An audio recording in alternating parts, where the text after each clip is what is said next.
Praise the Lord, brothers and sisters. Bible study togetherல 119 and 120 இதே தான் பார்க்க போகிறோம். ஃபஸ்ட்டு சாப்டர் முதலாக அதிகாரம் 37 யோபுல பார்த்துடலாம். இதில் இயற்கையின் மீது குறிப்பாக புயல்கள் மற்றும் வானிலையின் மீது தேவனுக்கு இருக்கும் கட்டுப்பாடு, தீர்ப்பு மற்றும் கருணை ஆகிய இரண்டிற்கும் நிகழ்வுகளை ஒழுங்கமைக்கும் அவரது திறன் ஆகியவற்றின் மூலம் தேவனின் பிரமிக்க வைக்கும் சக்தியையும் புரிந்து கொள்ள முடியாத ஞானத்தையும் வலியுறுத்துகிறது. அடுத்த அதிகாரம் 38 இதில் உலகத்தின் படைப்பு மற்றும் ஆட்சி பற்றி கேள்விகளை கொண்டு யோபுவுக்கு சவால் விடுவதன் மூலம் தேவனின் சர்வ வல்லமையும் யோபுவின் கேள்விகளின் பயனற்ற தன்மையையும் வெளிப்படுத்துகிறது மற்றும் தேவனின் புரிதலுடன் ஒப்பிடும்போது யோபுவின் அறிவு குறைபாட்டை எடுத்து காட்டுகிறது.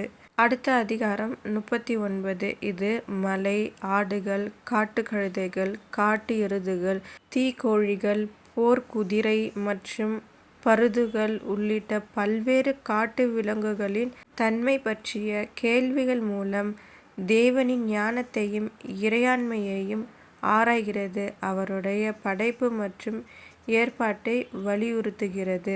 அடுத்த அதிகாரம் 40 இதில் யோபுவின் ஞானமின்மை குறித்து தேவன் அவரிடம் கேள்வி எழுப்புகிறார். மேலும் பிகேமோத்தின் மகத்தான பலத்தையும் தேவனின் இறுதி அதிகாரத்தையும் கருத்தில் கொண்டு தேவனின் வல்லமையை புரிந்து கொள்ள சவால் விடுகிறார். அடுத்தது டே 120 இதில் அதிகாரம் 41 பார்த்துடலாம். இதில் அபரிமிதமான சக்தியும் பயங்கரமான இயல்பும் கொண்ட கடல் உயிரினமான லேவியதன் அதன் வலிமை மற்றும் மீள்தன்மை மூலம் தேவனின் நிகரற்ற அதிகாரத்தை எடுத்து காட்டுகிறது.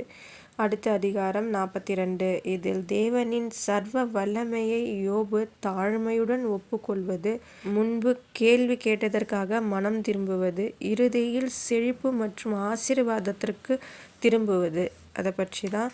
அடுத்தது நம்ம நீதிமொழிகள் சாப்டர் 1 பார்த்தலாம். ஏன்னா சங்கீதம் இருக்கு இல்லையா, அதை கடைசியில் பார்த்துக்கலாம். நீதிமொழிகள் அதிகாரம் 1 இதில் உண்மையான அறிவு மற்றும் ஞானத்தின் ஆரம்பம் கர்த்தருக்கு பயப்படுவதே என்பதை வலியுறுத்துகிறது. அதே நேரத்தில் முட்டாள்கள் ஞானத்தையும் போதனையையும் புறக்கணிக்கிறார்கள். அதை பற்றி தான். அடுத்த அதிகாரம் 2 இதில் நிறைவான வாழ்க்கைக்கு ஞானத்தையும் அறிவையும் பின்தொடர்வதன் முக்கியத்துவத்தை வலியுறுத்துகிறது. இது கர்த்தரின் ஞானத்தை தேடுவதை ஊக்குவிக்கிறது. இது புரிதலுக்கும் தீமையிலிருந்து பாதுகாப்பிற்கும் நீதியின் பாதைகளில் நடக்கும் திறனுக்கும் வழிவகுக்கிறது. ஓகே பிரதர்ஸ் அண்ட் சிஸ்டர், இந்த வீடியோ ஜெபம் பண்ணி முடிச்சுக்கலாம். அப்பா பிதாவே, உமக்கு ஸ்தோத்திரம். தெளிவற்ற வாழ்க்கையை தெளிவு பெற கிருபை செய்யுங்க இயேசுவே. ஆமேன். ஓகே பிரதர்ஸ் அண்ட் சிஸ்டர், அடுத்த வீடியோவில் பார்க்கலாம். Subscribe my channel.